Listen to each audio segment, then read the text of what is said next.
Hey, I'm here at RSA, and I got to tell you, there are a few themes that are really hot this year. I would say identity probably being the most important. I'm here with a friend of mine. I've known her for many years. We're going to talk a little bit about identity and intelligence and a lot of really cool topics. So I hope you stick around. I think you're going to enjoy it.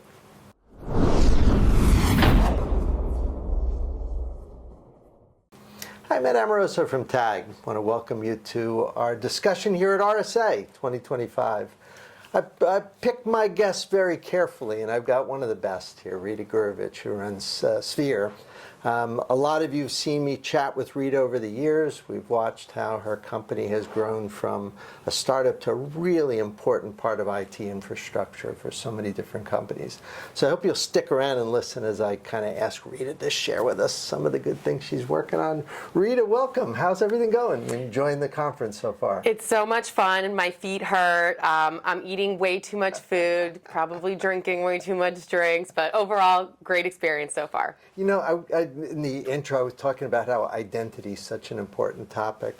I think you called it right. You've been doing this for so long. You must have foreseen that this was going to be a big topic years ago. You've been one of the leaders, so must feel good. It feels great. I had a magic 8-ball. It told me everything I need to do for the next 5 years. No, I'm kidding. Honestly, customers drove us in this direction. That is how we became identity experts and how we built the major building blocks of our identity intelligence platform. Now, you have a knack for terms, identity intelligence. Mm-hmm. That's a good one. Thank you. Why don't you give us a little summary of what that is? I'll give you another one. Okay. We put the I in identity by removing all your blind spots. That's for the T-shirt. That's for the T-shirt. But identity intelligence, I like that. What's that? How does that work? So a major challenge that companies have now is really understanding what do they have. Having a clear inventory of the identities, the accounts, the systems they have access to, and being able to pinpoint the risk amongst all that clutter. And being able to do so elegantly, quickly, in a scalable way for all the new identities that are continuing to grow that need to be tracked and managed, but also for all the legacy sins of our past as well. Where were you when I was doing this at AT&T for all those years? I mean, identity always seems like it's at the root of these problems. I mean, in a sense, you guys, I remember identity hygiene being one of the early sort of phraseologies. It's kind of shifted from just pure identity hygiene to something more active. Tell me a little bit about how you engage with customers now. And it's funny, we love the term identity hygiene because it's really the only way to go from risk reduction to risk prevention. And we made that term a thing. And if you don't believe me, ask ChatGPT. Keep me honest here. But what we learned over the last year or so is identity hygiene is the outcome, right? That's the value you get by really having the right intelligence about identities, being able to tell your CISO, tell your auditors, I know everything that I have. I've been able to pinpoint exactly where my problems are. I also know who's the human accountable to that risk.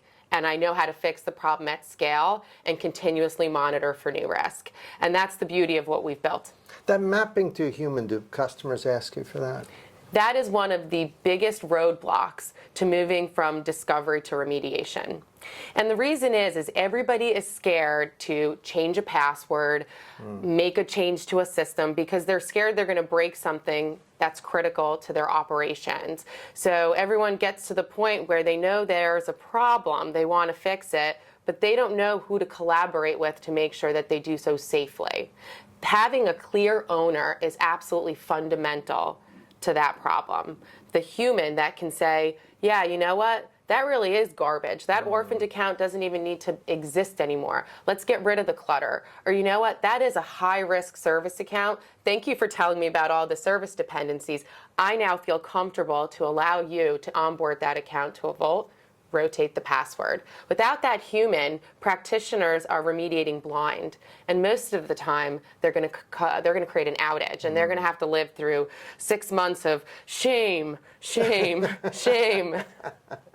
Do PAM tools do some of that, or how do you guys complement that? Because most people watching probably have a PAM tool, and I'll bet most of them also maybe would like it to work better. What do you see there? I would say you are spot on. Most of our customers have invested in PAM solutions and IGA solutions, but what they struggle with is coverage, adoption, really taking the deployment to the next level. When companies procure and deploy technologies like that, they usually start with what they know, the domain admins, the SOX applications that they were manually looking at with their own eyes for years already. But once they get into the abyss of all the other systems, especially in hybrid environments, they're like, where do I start? Yeah. And to be able to actually aggregate all that information from all these different systems, they feel is like an unsurmountable challenge. And that's where automation comes in. So we very much help the PAM, the IGA, all of these solutions be more effective, cover more scope, and to be able to do what they do best. IGA, I guess, being a compliment, right? Absolutely. Those are expensive platforms. I guess if you can optimize and make those things work better, there's probably a decent ROI, I would think. Do you hear that back? And people are getting... Oh, absolutely. These are great technologies that companies have really dedicated time, resources, and money to getting them to a state of good health. And the cyber insurance renewal asks them, do you have a solution like that? But guess what? Now those same renewals are asking, how many accounts do you have in those solutions? How many applications have you onboarded? So absolutely there's an ROI element to it, but it's also about knowing that you're securing the most you can possibly secure and being able to sleep at night knowing that you've got a good handle on things and taking advantage of those incredible technologies that exist. Yeah, I love that. So now can I ask you a really hard question? Oh boy. So we always think of kind of the identity intelligence and hygiene as being preventive. Mm-hmm. But what happens after you get breached? Like, what do you guys do? Like, I have a great story for you, Ed. Darn it, I thought I would get you with a question. No, I have a great story for this. We had a customer, well now a customer, at the time it wasn't, call us, it was like a Wednesday night, and they said, hey, can you guys do an eval for us? We said, of course, that was an easy question. Can you start tonight? We're like, okay. Can you do it in production? We're like, all right. Yes, yes, and yes. But if you tell us a little bit more, we could probably help you better. Something's going on. Something's going on. This was a huge medical device manufacturing company. They had 50 plants shut down, and their breach was caused by unprotected, unmanaged, unknown service accounts. Common problem. It's really easy to protect our Gurevich, but it's really hard to deal with something like SVC Q419. Right.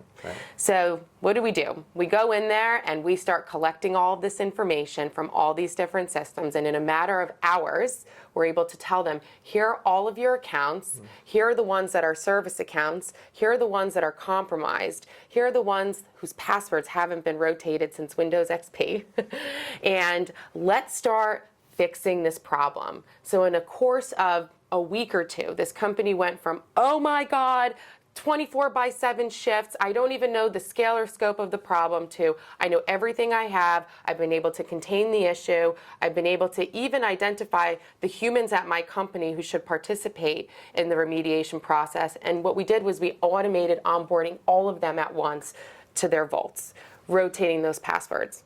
And what excites me about this customer is, yay, everyone was super excited that the issue was resolved, but they realized that they had a hygiene problem. And if they knew about all of these accounts and had regularly assessed their risk and looked at the data all the time, regularly, they probably wouldn't have been in this mess. So what they did is they actually embedded hygiene into their regular processes. And as they've been doing more and more M&A, they immediately use the identity intelligence to figure out, what do we have there? Yeah. Let me fix the problems before I go in and integrate. So it's an incredible way to also deal with the continuous dynamic nature of identity. And this customer touched me so much when I went to visit them. They gave us these Challenger coins, and they told us that we changed their lives in a positive way. And that was oh my God, one of the most rewarding experiences of my professional career. Wow. Mm-hmm. I bet they're a customer now. They are. It's pretty good. It is. I don't think I've ever got to change my life. I'm still waiting for that one. Well, I'm pretty proud of that one. Oh, boy. So you and I are both from New Jersey. Can I say a 4-letter word? Sure. Service account. Yes. That seems like it's always at the root of these problems. Do you see that almost every, and is that kind of, like as we go from human to non-human, it's kind of not, service account seems like the biggest use case there. People talk about robots and all this stuff, but I think service accounts, at least in my experience, are the thing that got me in the most trouble. Is that at the root of all of this, or is it broader than that? Maybe Very I'm making often. too big a deal. I don't know. Very often, and there's two reasons: low visibility, high privilege. Yeah. Recipe for disaster, right? And the problem is it is very hard to figure out what are these accounts used for. So part of our intelligence goes out and finds out, is this account actively being used? Is it part of an app pool? Is it used to run a service? Is it used to run a scheduled task? And then we figure out the owner. So that way you have a human that you can feel good, can prevent any sort of outage when you go and rotate that password. And when you go and onboard an account like that to a vault, let's say CyberArk PAM, you also have to onboard all of those dependencies as well, or there's the false sense of security that you're actually protecting and securing those accounts effectively. So it's a pesky problem. And a lot of systems have these accounts buried deep inside of them. Oftentimes they're buried in heavily nested groups, part of tons of different roles, and nobody knows how to wrap their heads around it without the right level of reporting and automation. That's awesome. I have more hard questions for you. Okay. Now, these are just, I don't know if they're hard, but here's one thing I've sort of noticed. Like the work that you do is very foundational. And as a lifetime CISO, I know how important that is. Do you sometimes find yourself watching practitioners chasing shiny objects a little too much? Do you know what I mean? Like maybe, and I'm very pro AI. I think it's wonderful technology, but if you don't have the foundation right, then you probably ought to postpone some of the whiz-bang stuff. Talk to me here a little bit. Is it harder to get people's attention to actually get the foundations right, or is that changing? It's a great question, and I would say everyone starts with the shiny objects, but then they realize their bigger problem is with all of their foundational systems. Even on-prem versus cloud, right? We started in the on-prem world and moved to the cloud, and now we cover hybrid environments super elegantly. And that's huge because 83% of business data still lives on-prem. But cloud is growing dramatically, and the identity sprawl is massive. So being able to put both of those scenarios and requirements with equal footing in your systems is absolutely fundamental, because the truth is bad actors don't discriminate.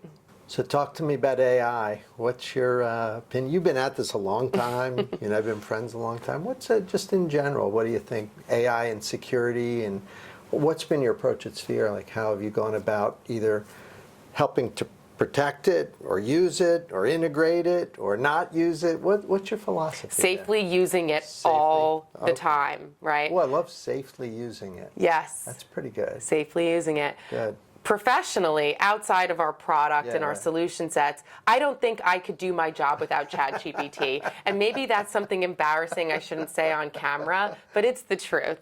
It makes me better. Mundane business writing. Of course. Should be that. And even, giving it the right inputs to really focus and elevate your message, I think, is absolutely key. Can't use it blindly or it'll come out like bat crap, bad data in, bad data out. But knowing how to use those technologies makes me incredibly more productive.